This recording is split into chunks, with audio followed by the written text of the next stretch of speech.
নতুন একটা বিস্কিট খাওয়ার জন্য 8 কিলোমিটার বাইক চালিয়ে যাচ্ছি এখন।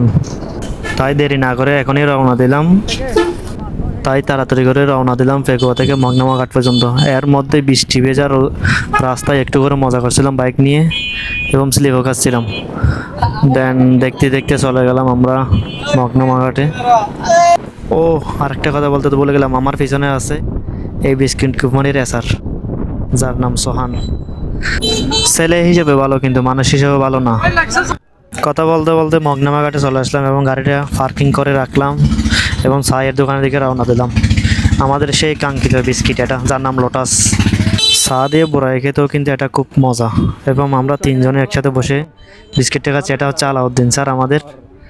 ও অনেক মজার মানুষ এবং বিস্কিট খাওয়ার পরে আপনার এদিকে একটু মজা করছিলাম, হেসে হেসে খেলছিলাম এবং একটু হাঁটাফিটা করছি, কয়েকটা ছবি টবি তুলছি আর কি। এখানে এখানে আবার ফুসতুস মেরে ছবি তুললাম। দেখতে অনেক সুন্দর একটা ভিউ, দেখতেও অনেক সুন্দর জায়গা। দেখেন আপনারাও, এটা হচ্ছে কুতুবদিয়া দেখা যাচ্ছে। এদিক দিয়ে করে দেখলেও এটাও কুতুবদিয়া দেখা যায় এবং এখানে অনেক ছেলেবেলায় খেলা খেলতে, ফুটবল খেলতেছে।